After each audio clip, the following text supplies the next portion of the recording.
नमस्कार, मैं हूं नीतीश पटवा और आप देख रहे हैं कानूनी जंग। आइए नजर डालते हैं आज की खास खबर। मैं कानूनी जंग से श्रुति। आइए देश भर की खबरों पर नजर डालते हैं और बात करते हैं। नमस्कार, हमारे कानूनी जंग की टीम पहुंची है बिहार प्रदेश के जिला मोतिहारी और बात करते हैं मुखिया श्री फैयाज अहमद जी से। मुखिया जी नमस्कार। नमस्कार। मुखिया जी, आप अपना परिचय दें पहले तो। आपका नाम, मेरा नाम पंचायत का फैयाज नाम। अहमद हुआ जी और इस पंचायत का नाम हुआ पूर्वी हुआ, जी प्रखंड चिड़ैया हुआ, जी। जिला मोतिहारी, जी। स्टेट बिहार। मुखिया जी, सबसे पहले हमारा सवाल है आपसे कि जो कोरोना के संबंध में, जो कोरोना जब से चला है, मार्च से कोरोना चला है, तो मार्च में कोरोना की स्थिति आपके यहाँ कैसी थी मार्च से लेकर अब तक? उसके लिए आपने क्या प्रयास किए और क्या क्या सुविधाएं लोगों को दी, क्या क्या बचाव किया आपने? जी, शुरू में तो हम लोग को बहुत परेशानी हुई। बाहर से जितने भी लोग आए उनको हम लोग के यहाँ पंचायत में, भवन में, स्कूल में, सामुदायिक भवन में, जहाँ जगह सुविधा हुई, लगभग पौने 450 बाहर से जो भी आए व्यक्ति, सभी लोग को वहीं पे रखा गया। खाना, कपड़ा, जो भी सरकार के द्वारा मुहैया कराया गया, वो सब लोग हम लोग उनको दिए। अकाउंट में 1,000 रुपया भी गया है। और अभी तक इस पंचायत में एक भी कोरोना से केस नहीं आया अभी तक।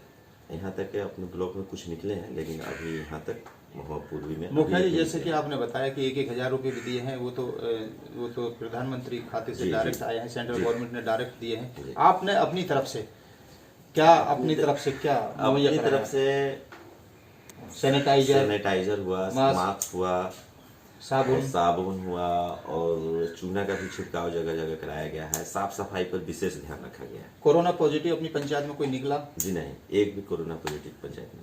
मेरा अगला सवाल है सर, बाढ़ से संबंधित है। जो बाढ़ से काफ़ी नुकसान बिहार प्रदेश में हो रहा है, ये आसपास के जिलों में हम देख रहे हैं, और उसी के सर्वे के लिए हम आए हुए भी हैं दिल्ली से।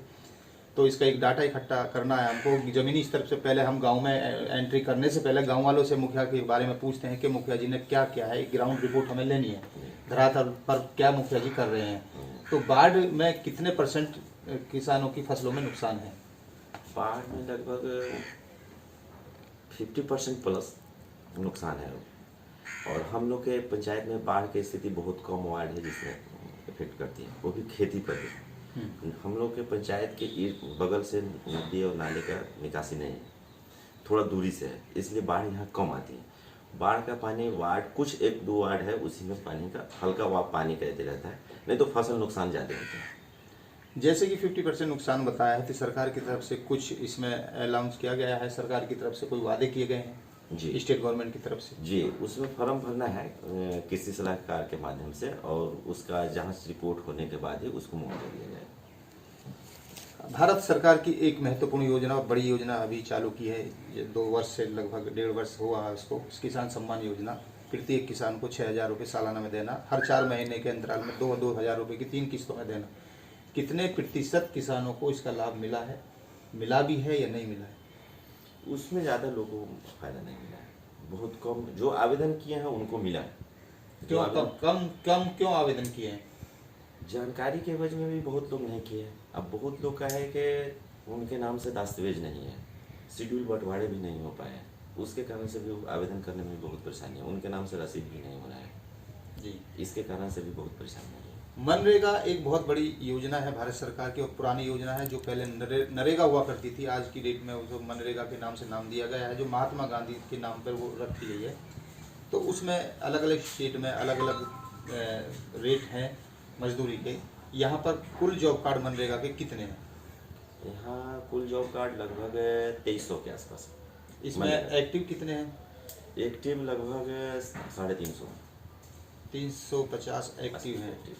पेमेंट की दिक्कत क्या आती है यहाँ पर? पेमेंट कैसे हो जा रहा है? पेमेंट का दिक्कत है अभी तक नहीं है, अप टू डेट पेमेंट चल रहा है, लेकिन मटेरियल का पेमेंट डिले चल रहा है।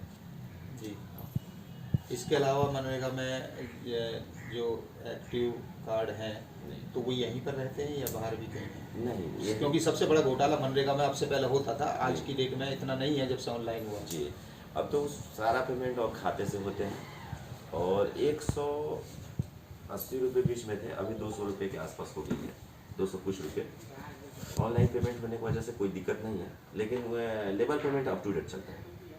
इंदिरा आवास कितने बन चुके हैं आपकी पंचायत में मुख्य?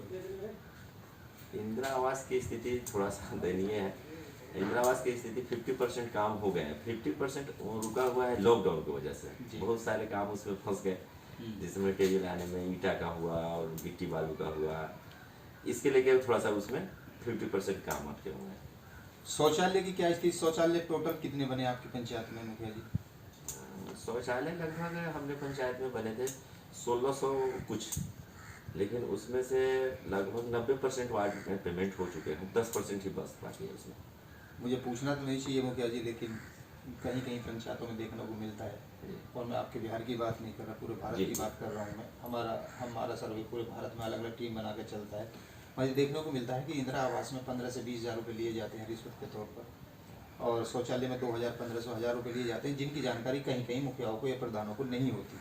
आपकी पंचायत में क्या स्थिति है? ब्लॉक स्तर पर दलाल लगे हुए हैं जी, ब्लॉक लेवल पर कुछ बिचवनिए लगे हुए रहते हैं, लेकिन हम लोग उस पर टाइट है, ऐसा स्थिति नहीं है। लेकिन बीच में कहीं कहीं से सुनने को मौका मिलता है, सब फलाने से ले लिए, लेकिन ऐसा होता नहीं। एक देश एक इलेक्शन, माननीय प्रधानमंत्री नरेंद्र मोदी जी चाहते हैं कि एक देश एक इलेक्शन, मतलब एक ही डेट में MP और विधायक का इलेक्शन होना। इसमें आपकी राय क्या है? एक डेट में हो तो बहुत बढ़िया है, अलग अलग होने में बहुत खर्चा है, बहुत परेशानी होती है, बहुत सारे काम को बाधा भी आ जाती है। अगर एक टाइम में दोनों इलेक्शन हो तो ज़्यादा बढ़िया। प्रधान जी, हमारे चैनल के द्वारा कुछ और संदेश देना चाहते हो जनता के लिए, सरकार से कोई शिकायत हो तो इसके बारे में प्लीज बताएं अपनी तरफ से। नहीं, इसमें शिकायत की कोई बात नहीं है, सब चीज़ ठीक है। पेमेंट का स्थिति ठीक रहना चाहिए, लेबर पेमेंट हो, मटेरियल पेमेंट हो। अगर पंचायत में कोई काम होता है तो उसका पेमेंट अप टू डेट रहना चाहिए। मनरेगा की मजदूरी आपकी पंचायत पूरे बिहार में कम बताते हैं, 194 रुपये अभी शायद 92-94 कर दी गई है। मजदूरी कम है या ज़्यादा है? नहीं, और ज़्यादा होनी चाहिए तो कितनी होनी चाहिए? लगभग लेबर की मजदूरी कम से कम 250 प्लस होनी चाहिए, इसलिए कि बहुत सारी चीज़ का महंगाई का रेट हो गया है, हर चीज़ महंगी हो गई। सब्जी 40 रुपये किलो है, चावल 20 रुपये किलो है, दाल भी महंगा है, तो उस हिसाब से लेबर का भी पैसा महंगा होना चाहिए थोड़ा। राशन डीलर की स्थिति ये है सर, घटतोली की समस्या बहुत ज़्यादा है, पैसे ज़्यादा लेते हैं, एक 2 रुपये फालतू लेते हैं। तो आपके यहाँ की क्या स्थिति है? क्योंकि बिहार में ज़्यादातर देखने को ये मिलता है कि राशन मुखिया बहुत गरीब भी होते हैं बाजी, और कहीं कहीं पंचायत में राशन डीलर बहुत अमीर भी होते हैं और दबंग भी होते हैं, जो शिकायत करने के लिए जाते नहीं है लोग। तो राशन की क्या स्थिति आती है? राशन सरकारी रेट पर ही बढ़ते हैं हमारे पंचायत में, लेकिन वजन में दिक्कत हो जाती है, वजन में घटतोली की समस्या। हाँ, इसलिए कि लेने वाले व्यक्ति वो तो तराजू लेके जाएंगे नहीं, और वहाँ जो मिल गया, अब फिक्स है कि हाँ 22 किलो के बदले 25 किलो कह रहे हैं तो मान लेते हैं लोग, लेकिन रेट में वही है, रेट जो सरकारी रेट है वही रेट में मिलता है। Thank you.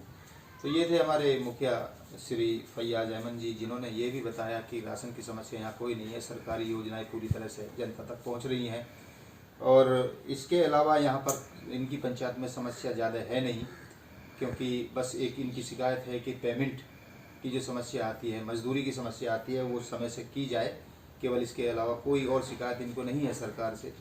तो मैं भारत सरकार और स्टेट गवर्नमेंट से मतलब संदेश देना चाहता हूँ कि इनकी समस्या जल्द से जल्द सुनी जाए और इनकी समस्या